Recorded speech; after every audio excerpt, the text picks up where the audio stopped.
গত বছরও এই সময় জীবন ছিল স্বাভাবিক, কিন্তু ৯ আগস্টের সকাল বদলে দিয়েছে সবকিছু।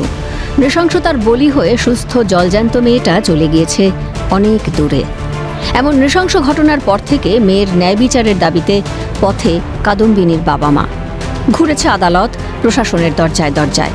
চাহিদা একটাই, ন্যায় বিচার।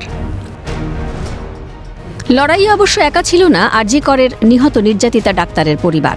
প্রথম থেকেই পাশে পেয়েছে মেয়ের সহপাঠী জুনিয়র ডাক্তারদের। রাজপথে উঠেছে উই ওয়ান্ট জাস্টিস স্লোগান।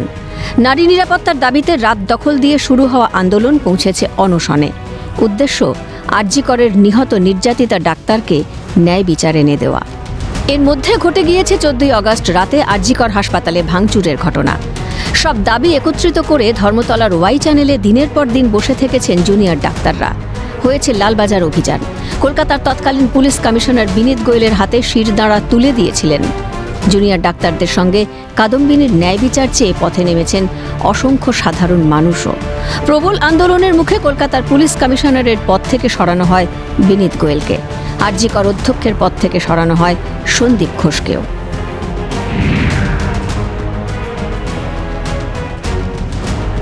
আরজি কর কাণ্ডের তদন্তে নেমে সিভিক ভলান্টিয়ার সঞ্জয় রায়কে গ্রেফতার করেছিল কলকাতা পুলিশ। পরবর্তী সময়ে কলকাতা হাইকোর্টের নির্দেশে তদন্তভার হাতে নেয় সিবিআই। নৃশংস হত্যাকাণ্ডের ধর্ষণ, খুনে তথ্য প্রমাণ লোপাটের অভিযোগে গ্রেফতার করা হয় টালা থানার প্রাক্তন ওসি অভিজিৎ মণ্ডলকে। সঙ্গে গ্রেফতার হন আরজি করের প্রাক্তন অধ্যক্ষ সন্দীপ ঘোষ। আরজি কর হাসপাতালে গিয়ে ঘটনার 3D ম্যাপিং করে সিবিআই। ঘটনার পুনর্নির্মাণও করা হয়। মূল অভিযুক্ত সঞ্জয় রায়কে নিয়ে শুরু হয় মামলাও।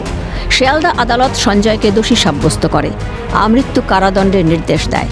যদিও রায় সন্তুষ্ট করতে পারেনি নির্যাতিতার পরিবারকে। ফলাফল আবার গোড়া থেকে লড়াই মেয়ের নৃশংস পরিণতির ন্যায় বিচার ছিনিয়ে আনার।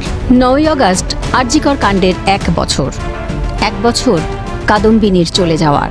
বছর ঘুরেও অধরা ন্যায় বিচার। শেষ পর্যন্ত ন্যায় বিচার পাবে তো তিলোত্তমার কাদম্বিনী? কলকাতার কল্লোলে চাপা পড়ে যাবে না তো কাদম্বিনীর নিদারুণ সেই আর্তনাদ? ক্যালকাটা নিউজ।